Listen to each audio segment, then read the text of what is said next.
Hey everyone, and welcome to Almost Cancelled. I'm Peter, that is Connor, and we are going to talk about the Deuce Season 1, Episode 6. It is called Why Me? Full spoilers for the episode, as always. So this show is actually progressing arguably further than I thought it would in this episode. Yeah, I know what you mean. I don't know if I was expecting the whorehouse to be as... I mean, obviously, a lot of this episode is focused, purely on the setup of this place and getting the girls for it. It's so much so that we have kind of three plots that take place throughout the episode, like one of two other couple of things, but really main three things. We have the setup of the place, and we have Bobby and we have Vincent going to talk to the pimps, and they go out to the barber shop to talk to the pimps, and they're like, "Oh, so we got this place. Oh, did Vincent not Frankie. Frankie, thank you. I was trying to remember his brother's name. Did Frankie not tell you about this?" She's like, "Yeah, he did, but we thought it was made up. We thought it was, This is why you don't send Frankie to do this shit. that was imaginary." No, that's a place. But when he explains it, then they go, "Okay, so how much you paying us to do this?" They're like, "No, you're paying me. This is a benefit to you, because it's keep your girls safe off the streets, so on, sort of a more a steady place maybe to have an income." But they just kind of like, "Oh no, get out of here. We want nothing to do with this. Go away." Yep. But of course, a lot of things fall in place. Now, of course, they go and get some girls from another place. Rudy knows a guy who's got girls, on the other side of the bridge, and they go and get girls from there to sort of fill it out for the first night. And fair enough, because remember when they were talking about building it, they had all these concerns. Oh, do we put locks on the doors? Do we do this? Do we put this in the rooms and all that? And right away, as soon as the girls go in, they have all these like... It's like, nope, not that bulb. Yeah. Actually, this was the weirdest thing about it, is that they seem to actually have a problem with who was getting what number. They seem to think that number 1 was more important than number 2 or 3. I get it. I think it's just that conditioning. You got to think the front pimps, they're being conditioned to see who's the favourite. Yeah. So they're thinking, oh, 1 looks like that's the priority room. That's the best one to get to. But in actuality, it's just... They're just numbered. Not, yeah. So you know which one's they which. don't realise that. Yeah. I mean, I know there's going to be a VIP room. I don't think that's up and running yet. They never mentioned it in this episode. Doesn't sound like it was. Especially since the first night they go in, oh yeah, the drywall's not finished on number 1. That's why no one's getting there. Yeah. So, these little things, and seeing it up and running and all the rest of it. And I think this episode did a really good job of bringing a lot of elements together and like into this one plot that maybe previously hadn't been. Like the cop coming in and being like, "Okay, yeah, you got up and running, let's say 500 a week." Yeah, and obviously the whole cop plot in this episode kind of just plays into this really, really, much more obviously than normal. Yeah, it does, and you feel like it's been building to this the entire time, and then they're told, "Okay, we're going to pick up everyone, every prostitute, even the pimps. Even if we can't arrest them, we'll tow their cars, everything. We hit them hard in these locations." And the entire point is, and you almost get the feeling that, Vincent tells Rudy, "Oh, the pimps weren't up for it." And he's like, "Okay, fine." Yeah, and he's gone and spoke to some higher ups, and it's like, let's send them that way, guys. Yeah, so they start taking them all in, and I'd already gotten it. I was already okay. This is what they're doing. I thought that. Yeah, and I thought that one moment where the police goes up to them and goes, "Hey, you might want any place you can get inside. Take that offer." Yeah, I thought maybe that was a bit too much. I actually don't. I think it's too much for us, because I think we understand it already. We get that it's the middle of winter, because it's just Christmas time, which I actually kind of liked that this happened to be set during Christmas, this episode. Yeah. But it's the middle of winter, everyone's cold. Anyway, so it's already kind of appealing in that sense. Like, everyone's freezing their ass off. But they make it really like, yeah, this is how they're going to be tempted into it. But I like how blunt he was about it, because I feel like that makes more sense to the characters. For him to actually go up and say, "No, hey, maybe you should do this because this is what we want, and then we won't bother you." See, I don't know. I feel like give it a few days, like a bit more of this, and see it really happening, and then the pimps and have them kind of come to the decision on their own, because it keeps the relationship easier. I don't think that's what. I think that's kind of the point, though. He wants to whip his dick out and say, "I'm in charge," and say, "Hey, fair. go." Any offers to go inside? Might want to take those up. And what I love about the moment is you can see it on their faces. They know that this is connected to what they've just been offered, and They make that connection themselves. Yeah, well, it's not subtle, is it? No, it's not subtle at all. But I think that's kind of the point. He's flaunting his ego. It's the same way he walks in and demands money. He's so cocky about it. No, that's fair. So I think it plays into the way he is and the way he works. So that's because, I mean, yeah, they would have probably been tempted after a couple of days. Maybe they'd have gotten the idea. But I think, A, they don't want to wait a couple of days, and B, he just wants to walk in and like the boss. And No, that's true. He's kind of a dick, isn't he? he's a massive dick. And Bobby's like, I thought this was already squared downtown. Well, that is, but this is our precinct. We want money directly to us. That's, because it makes sense that the cops, the actual street cops necessarily aren't getting a cut from what's going higher up the food chain. So and the rest of the street cops aren't either. This is going straight to him. Oh, sure, yeah. Well, that's the other thing is we have Alston and Flanagan. They're like, what on earth's going on? Because they catch him talking to the pimps, and then it's like they tail him, actually. They kind of follow him to the old place and like, what's going on here? Something very fishy. But again, him getting curious, him talking to... Because he's talking to the reporter, and they have a bit of a funny thing in this episode, because she's like, oh, I don't date sources. Well, I'm not a source then, give him the pad. Like, and it kind of sets up these blurred lines, and it takes her to this jazz place at the end of the episode, and he's like, yeah, by the way, I know I'm not your source. We're clear on that? Yeah, we're clear on that. Right, I've got a really good story for you. But you can see where it maybe goes there. Like he's seeing this, he's this lieutenant or whoever he is, going in and taking the money. Yeah, it's all coming together a lot clearer now, isn't it? Yeah, and even the fact that the porn side is now connected to everything else, because the director, oh god, I checked his name just before we started. God damn it, and I've already Henry. Harvey. It was Harvey. Harvey. Harvey. That was close. He's the one directing the thing that Candy's in now, and we'll get to their plot in a bit. But he's like, oh, I can't tomorrow. I'm in court, and then we see Rudy go to court the next day. And I'm like, oh wait a minute, he's going to, and he doesn't know Rudy. This is what I like about it, is that it kind of syncs them up together in a sort of kind of second cousin kind of way, where it's not direct. Yeah. Rudy's got an interest, so he's aware of what's going on, but they're not connected yet. Yeah, Harvey's working for another mob boss guy who's kind of got starting to be a tenuous relationship with Rudy, and we'll talk about that because that's what the other main plot of the episode's about. But like, alright, okay, now these things are all connected, and of course at the hearing, the court basically throws it out and says, nah, there's nothing to really hold this. So this is against the First and 14th Amendments and blah blah blah, and Rudy's lawyer's like, yeah, this is like every case like this is getting thrown out. They don't care. Like, this is the status quo. That is it. Like, the laws haven't changed. They're just not really enforcing it anymore. Yeah.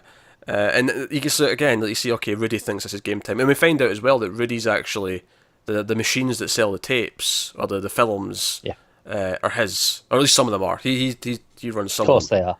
Of course they are.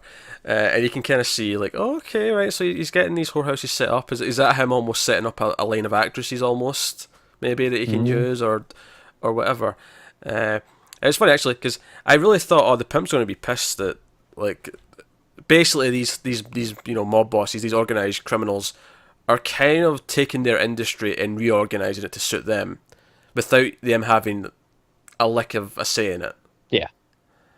So I think that'll be something fascinating going forward, because I think it depends how much profit they get. If they're getting a lot of profit, I don't think they'll mind. I think there'll be a little bit of friction that they haven't got the power that they used to have, but I think they'll still feel like they've got power over the girls, so that's enough for them. But this is actually kind of the funny thing, is that sooner or later the girls might realise that the pimps are kind of unnecessary in this system. Like, 'cause the whole point of the pimp is that it makes them feel safe because there's someone watching out for them. But if they've got this safe place that's got a bodyguard, and right, but the problem is, then they have to give a cut of their earnings to the brothel. Then either way, because if the pimps aren't necessary, their pimps aren't paying the rent. Oh sure, yeah, obviously, yeah, there's that. But you could easily close that loop. Like, just instead of the pimps paying rent, the girls, instead of paying, was it 500 or whatever it was a night for rent. The girls would just pay for the one room, and they'd pay for the night, which would be 50, 100, whatever would be reasonable for what they'd make in a night. No, that's fair. But or maybe a percentage. Or maybe a percentage if they wanted to. But like, I actually kind of like how Vincent and Bobby are like, no, we just want a flat fee. We don't want to like mess you around with like counting coins. Just you give us a flat fee for the night, and you can she get And you get all the profits. you get all the profits with your girls that you would, and that's it. But that's the thing, is actually you see how that money's being made up for them. It's not just out of their pockets, because they mention that they have to bail the girls out on a frequent basis, and because of what they're doing now, it's doubled because they're getting picked up more often. So you get the sense that this 500 a night would actually be going to all this bail money anyway on a regular basis. Or a percentage of it, and like a certain amount of that would have been. Maybe this is a bit more, but maybe it's like, okay, it's worth a bit more for, without going through all that hassle. I guess it depends how many girls they've got. Like, cause Yeah. I have no idea what bail one girl per time is, but like if they've got 3-4 girls and then it happens to them all. No, that's true. So I don't know. Again, maybe profits end up higher in this place anyway, so it's like, well, it works out better just to do it like that. Yeah, especially if they're paying for the VIP room, which I wonder. I take it it's the house that charges for that because it's their room that's getting. Yeah, could be. Yeah, I don't know. Maybe they charge the pimps extra. It's like, you want the VIP room, you have to pay extra to get your girl in that room. Yeah, but then they can charge extra to the John because you're in the fancy room. Yeah. Yeah, whatever. Like, we're really delving into the economics of the system here, but... Well, to be fair, this whole premise is based around the economics of the system. It is, and it's actually kind of fascinating, to be honest, when they actually start breaking it down and what goes where. Especially, like, we've been referring the whole thing to royalties sort of about the films, and that was actually mentioned by word in this episode. Yeah, finally. Harvey actually said it. Is that what you're arguing about royalties here? You want a cut? And he gives her, a thing, but that's the whole point, is she doesn't want a flat fee. She wants to start with a flat fee, but she wants money per sale or per head or whatever from then on, and maybe she'll get to that. But sticking with the house at first for now, and not much left to say, admittedly, but so eventually, like, the pimps are in the bar and they talk to Vincent, like, hey, like, okay, so let's talk about this place. Oh, we checked it out, and they're all basically, okay, we'll give you 2 just now for a week to try it out. Let's see how it works. Larry's a bit more hesitant. He doesn't give anyone up straight away. I feel like, will he miss his slot? Like, he'll be like, well, you're too late. The rooms are all full, and now you have to. He basically gets run out of business because he waited too long. He didn't join in. Yeah, that's actually the big bone of contention. I think they kind of have it first, is that they're told that the pimps aren't allowed there. Yeah. And I get that philosophy, because if they're all sitting about in the waiting room, does that intimidate, average people walking in to... Probably. Yeah. Like, is that the thinking? Is it the thinking of them bossing the girls around? They want to create a good atmosphere for anyone coming in. That maybe kind of spoils it. And they don't look too pleased at that. That's just going to be the rule. Like, if you want your girls there, you're not allowed in the building whilst it's open. Yeah, but it's fair. I think they'll be all right with it because it'll be all of them. It's not like, oh, you can come in, you can't. It's just a flat rule that none of you. So there's still that camaraderie between them all. Yeah, notice the white pimp was actually letting a girl go in before they had that conversation, because he's there and he's told to get out just before they open. Yeah, he was ahead of the game. Yeah. Of course, he does eventually send Darlene in, because Darlene actually, if you remember way back to like episode 2 or 3, we had that whole thing with the one of her. She did one scene for a guy that she thought was just for him, and it turned out it was being sold. And Larry's went and taken care of it. He's actually gotten back pay here. This is what you're owed for this. I mean, I assume he maybe roughed someone up, perhaps. Probably. Yeah, I like that we don't even need to know. It doesn't really matter. It's like, okay, maybe it was a conversation, maybe it was beating him up. Who cares? Like, the point is, Larry got the job done. Like, it happened. Exactly. I think that puts us in the perspective of the girls there, where it's like, we don't need to know. We see the results, and that's all that matters. And we just leave our imaginations to go, how did he do it?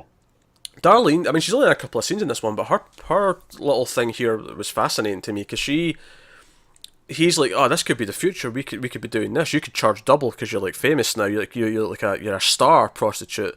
You could charge for an autograph. We could make money off of you. And she's kind of like, I don't really want to. And mainly, our reason actually makes a lot of sense. It's like, well, no, because if it's photographs or if it's video, like, that's forever. Like, that'll still be around when I'm older, and maybe I have kids, maybe I've got grandkids.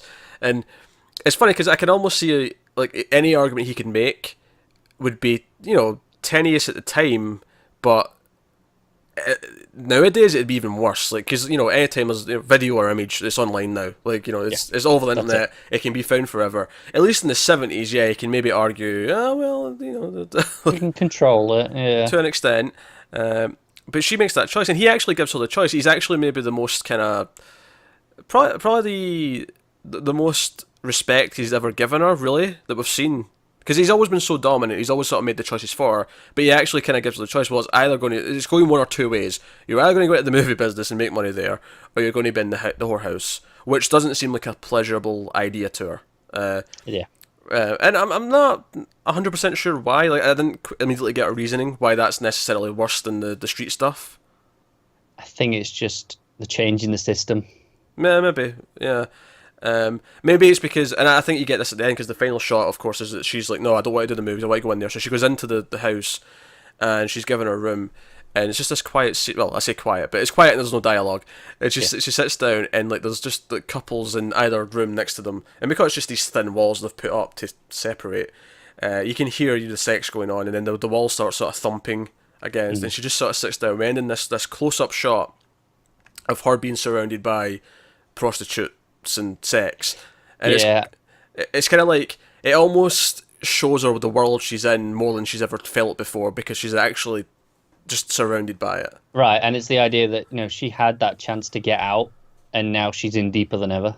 She's basically, because it's actually like a small jail cell almost. That's what it kind of looks like. It is, yeah, you're right. Because it's just a little bed and the little sink, and it's not even a sink, it's just a bowl. But yeah, like, she had that chance to get out. She could have left this behind, but now, like you say, she's confronted by the reality of it. It's on all sides. She's surrounded by it. She's in more than she ever has been. Like, at least maybe on the street, even though she was actually, trapped by the pimps, the system, she felt free because she was outside. She could think, oh, I could run away. Whereas in here, it's like, no, I'm stuck in this room. Yeah, and I think it adds an extra bittersweet thing, because the reason she even comes here is I mean, what if I have kids or grandkids one day, but then she's sitting in this whorehouse, and it suddenly kind of feels like that future doesn't feel very close, does it? It doesn't feel like, you're not getting ready to settle down with a family anytime soon. Exactly. when you're sitting in this whorehouse. So it, like, it's I should say brothel. I keep saying whorehouse. I should say brothel. Maybe brothel's a better word. I don't know. I think whorehouse is a pretty good word, personally. It's a great word. Yeah. I don't know. Just it's got a better ring to it. Sure. But no. So that stuff was kind of fascinating from that perspective. Now, keeping with the crime stuff. So Rudy comes in and asks for, like, I need a couple of your guys for something, and he grabs. He's going to grab Mike and Black Frankie, and then Frankie's sitting at the bar like, hey, what about White Frankie? And he's like, okay, fine, you can take Mike and White Frankie then. And he takes them off for a job, and he's actually getting them to tail these two guys. It's the guys who go around all of the machines that he has in various places. I don't know if it's just the porn machines, but they're definitely the main thing here. I think it's others, because he mentions a library at one point. Yeah, and obviously that wouldn't have the porn machines. I hope not. Do you think you can rent porn from the library? It's a good question. I mean, not all libraries, but do you think there's some that are kind of like, they've got a section. They're new wave enough that they accept that, oh no, this is still kind of educational and knowledge for the people. They still need to have at least some... I mean, I remember when libraries introduced, here, you can rent DVDs and CDs and all that. So, why not? Not all of them, but I'm sure that some of them have a section that go, all right, well, go on, rent away. Nah, I'm trying to imagine a library with the little back room with the beads you go in. And I can't picture it. I can't picture it. No, they're always so snooty or clinical compared to that kind of place. I do hope it was real though. I hope there was a library where you can go and rent porn. I just the idea of that being a common thing. That said, you still have to pay for it if it's out of the machine, which kind of... Yeah. That's true. And that said, it's not like they take the film out. Like, we see quite clearly it's a thing where they go up and watch it on the screen. Why would you go to do that in a library? Maybe they've just got a good selection.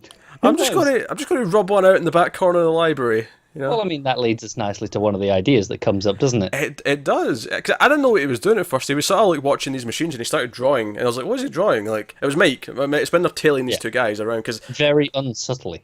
Because Rudy thinks thinks they're skimming, thinks they're stealing from him. Like them and the guy who counts it, they think they're like sort of, cooking the books a little bit to take from him. And to be fair, at first I thought it was a kind of a strategy to like make it look like they weren't being followed, because he was sort of like, I'll focus on something else. But he actually genuinely was focusing on this, and he was drawing away. Yeah. Also, not a very good strategy either, because they were really blatant. Oh, they were. Yeah, they're not going to get any awards for Frankie stealth. in his hat and coat, just with his head down. Yeah, that doesn't look suspicious. Yeah, but his idea is basically, we build like cubicles around them. Yes. Yeah, dividers and like a door, so that if you want some privacy, more people will be inclined to come in and do it. Which again is a very 70s thing, because these days you've got the internet. You don't need to go to some stupid little machine to do any of this. Yes, you can do it sat right here if you want. Yeah, I think I said this in like episode 2, but God bless Pornhub. I want to reiterate that as much as I possibly can, because my God. Well, where would we be without it? In the porn shop, yes, with these stupid machines, yes. So that's the thing. And Rudy's quite impressed with the idea. He's like, that's quite smart. Like, you're quite smart, Big Mike. But of course they actually go to this count, and Rudy saunters in, and I love how he comes in with Frankie and Mike, so that they know they were being followed. Like, this was Rudy's guys. Yeah. There's no question at this point.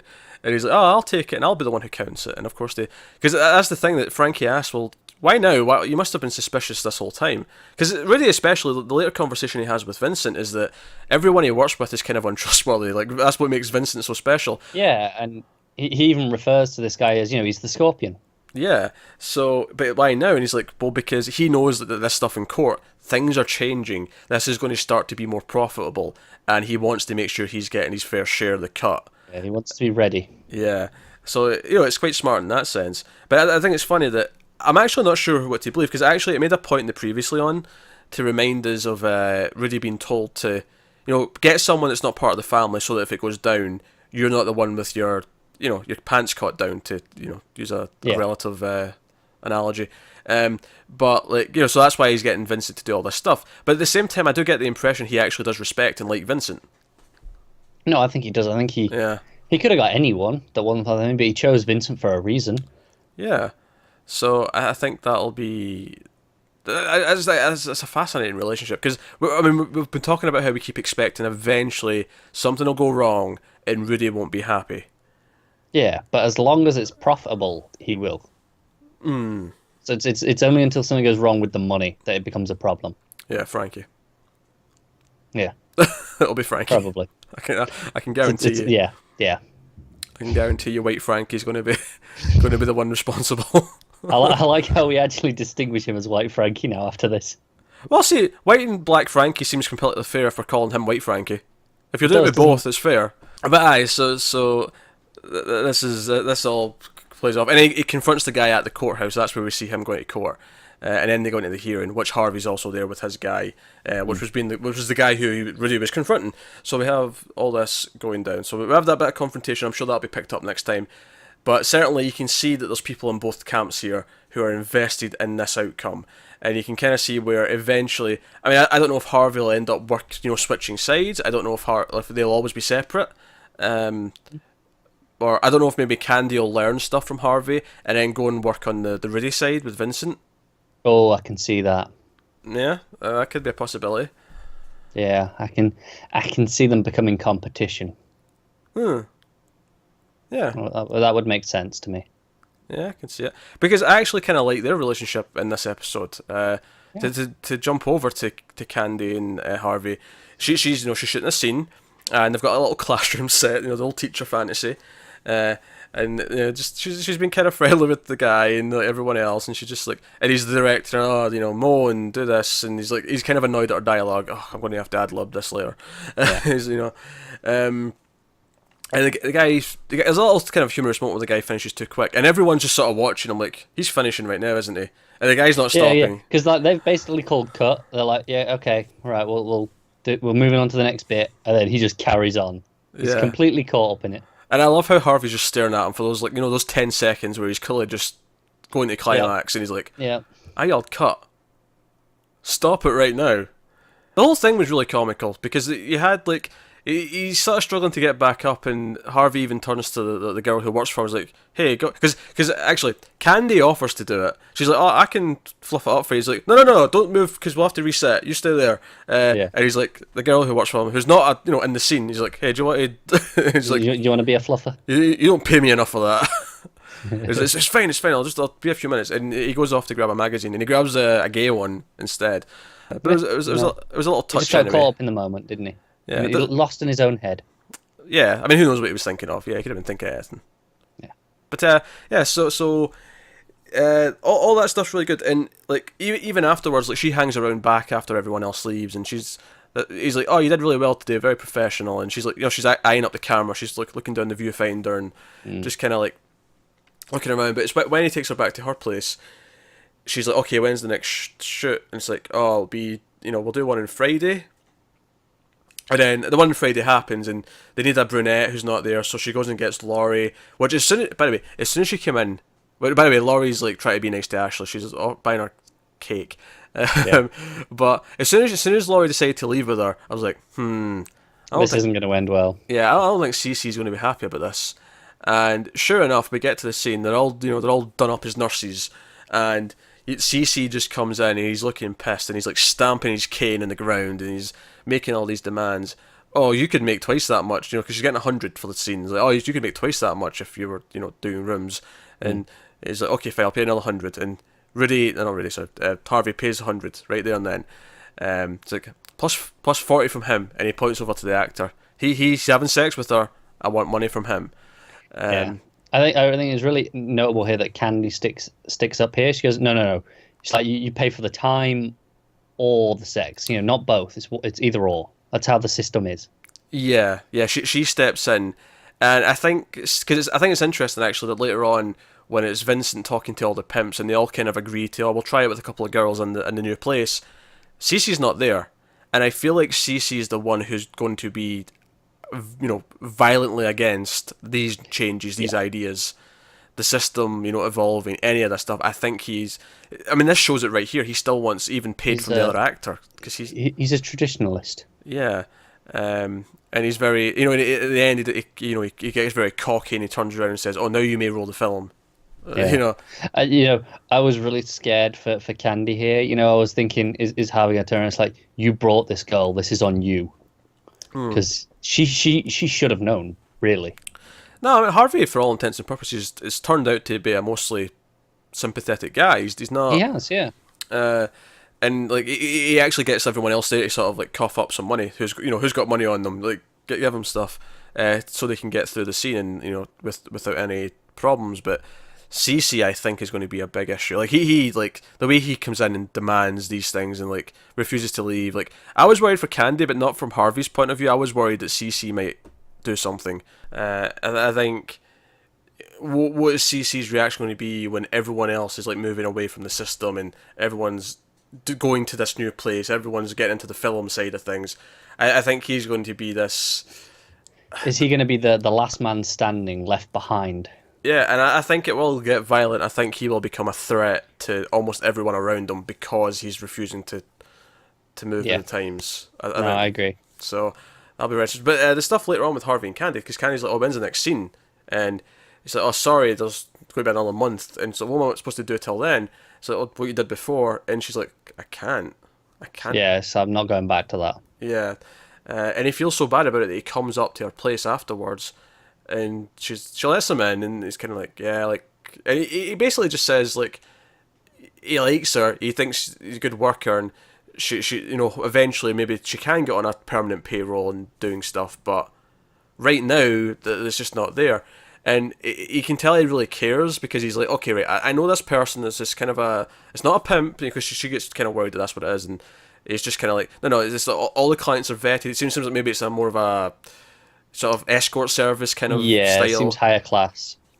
He's like, it's still sex, but you make a bit more money, and it's more vetted and all the rest of it. Just call this number, I sent you, blah blah blah, And ask for Alex. Yeah, and I like this. I like this kind of partnership that's blooming with them, and maybe they do split up later, and that's how she becomes a rival. But at least right now, I kind of like that he recognizing her in her, because even the way she stood up to Cece when she was trying to stick up Yeah.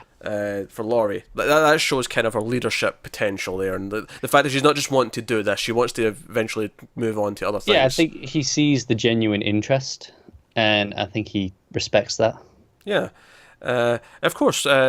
I wasn't actually sure if it was like her ex-husband or her father who was arriving at the house, but later on, like, she's with her kid and her mother.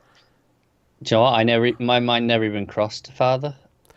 Do you know? I thought, now that you mention it, yeah, you know, when because I just thought, oh, ex-husband. That just what I thought. But now that you mention it, I'm thinking, you know, when her mother shouts about her brother and stuff, maybe the father does make sense. Yeah, because she said, "Oh, you've not even visited your brother," and she also says, "Oh, he's home. I didn't realise he'd be home this early today." It kind of implies it's someone who lives there rather than, and that could be a son-in-law, I guess, but yeah, you know, she says I wasn't expecting him this early. Yeah. So I thought, oh, maybe, you know, he's just Yeah. come to pick up for his time with the kid, and it's like, okay, she wasn't expecting him for another hour or whatever. It could be, but it's never been implied that he's just there for babysitting times and then going back with the father. It's always been kind of like he lives there, so it would imply. Right. No, I Yeah. didn't mean that, but I meant like maybe the father gets, you know, weekends or something. Oh, you know, sure, like yeah. So it's like, okay, it's his turn. He's coming to pick him up. Oh yeah, I get that. Yeah, I think my money's on father right now. It just makes more sense to me, but No, could go either way. I think it does make more sense, although I didn't think of it in the moment. But she probably sneaks out. She like, runs out the back and she's like, you know, hiding behind the car and crawling away. It's, Yeah. you know, it's proper sneaky business. But I thought that was fascinating because we've not really seen this yet. This is like a new element added to this. It's quite late in the season to add such a new element, isn't it? It is, yeah, it is. So yeah, is that everything? Have we talked about all the various plots? But Abby. Abby. Oh, she has like one scene. Yeah, Yeah. You're right. No wonder I'm forgetting it. She has a scene I'm with just Paul. trying to think what we got. Yeah. Yeah, her and Paul are basically have this one little scene where she asks him about being arrested, and I was at this theatre and I was arrested for solicitation, and she kind of jokes and says, "Oh, who did you solicit?" And he's like, "No one," but it's just they basically sort of, it's almost like the philosophical side of the show where they kind of just like, you know, if you were on the outside looking down at all of us people running around chasing each other, it'd look kind of pathetic, wouldn't it? It's like, yeah, if it wasn't so much fun, it'd be stupid. Yeah. Yeah, so yeah, I kind of like that. It's like everything. I mean, this show kind of revolves around the idea of lust and lusting after someone and wanting sex, and like, yeah, it's just kind of noting like, look at the lengths we go to. Look at the lens, like Yeah, pretty much. This entire show is sex and money. It's just missing the drugs. Yeah. Which I mean, they've been here and there, but they've not really been a big part. No, it's not the focus of it. It's definitely the money and the sex is the driving. And then force. she has that moment with Vincent as well. Yeah, go on. Yeah, you know, where he comes in and they go back to, is it his place they go to? Yeah, I think so. Yeah, because he comes in, he's all sort of like, he's been out looking for girls and stuff, and he's kind of moody, he's not feeling. He's kind of annoyed because he didn't think he was going to have to spend his time actually working the whorehouse. He wanted to stay with the bar and he missed his shift. Yeah, and she kind of, oh, I'll help you. He's like, I want to wash the city off. He's like, oh, can I help? And then they're back at his, and yeah. But it turns into actually quite a nice moment for the two of them because it's. We don't actually see any of the sex this time. We get afterwards, where they're just kind of there, relaxing, listening to music. Yeah, and he's sort of making fun of the music she's got on, and he's like, okay, we'll change it. And it was kind of what I was saying last week about how like their relationship is the only time where the sexy stuff actually kind of feels sexy because it's genuine and it's kind of this consensual flirtation, as opposed to the rest of it where it's all this fake, phony stuff. Like before, even the sex, it just felt like at times it felt like, oh, it was still just the lust. But here it feels like, no, there's an actual connection and relationship forming here. Yeah. By the way, the actress who plays Abby's a lot older than I thought she was. She's like 36 or something like that. What? I know. She's much older than she looks. She looks like mid-20s at most. Yeah, I was last week I was on IMDb looking at some of the different actors, and I was like, You're kidding me, right? I'll double check just now. I'll double check just Because that seems high. Because I remember we get this wrong with Supergirl once, and I was accidentally saying that someone was 44 when they were 34. But let me just double check. That seems high because she doesn't look anywhere near that. Born in 1980. 37 this year. What the hell? I know. And she's playing a college student, and she looks like a college student. She looks like if you'd maybe as I say 25 tops. Yeah. So it's funny because I think at the start of the show I was like, Franco scoring this younger girl, but then I'm like, it's not actually that much younger. No.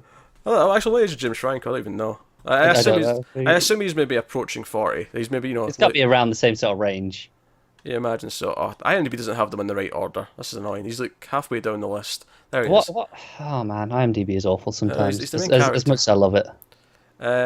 It's 78. He's only 2 years older. But yeah, he's late 30s. He'll be 39 this year. That sounds about what I expect from him. Yeah. Okay. He looks that age. Yeah. Yeah. She does not look that age. No, not at all. I'm impressed. Yeah. But her character's definitely meant to be younger, though, because she's, not just... Obviously, you can be older and go to college, but... Yeah, but she's only just moving out from her parents. Yeah, the way she's talking about... She's meant to be, like, early 20s, surely. Yeah. Like 21, 22, at most, by the sounds of it. But yeah, fair enough. If that's... Yeah, no. Yeah. Rock on. I remember seeing that and be like, what? No way. That's crazy. But there you go. But there you go. That's episode 6 of The Deuce. We have 2 episodes left this season. So we will be back next week with episode 7. Let us know what you thought of this one. Comments below. Like, subscribe, all that stuff. Get us on Twitter at mailed_fuzz for channel updates. If you want to support the channel, you can head over to patreon.com/mailfuzztv and check that out. If this episode was a little bit stilted on a couple of occasions, it's because our internet cut out multiple times and we had to sort of Frankenstein it together a little bit, so apologies for that if that was noticeable. I think that's why I wasn't sure if we talked about everything, because we'd had so many breaks in between every bloody thing. It's been a bit stop-start. But yeah, so thanks for bearing with us. Keep watching TV. Thanks once again for watching or listening, and we'll see you next time. Have you got any vanilla?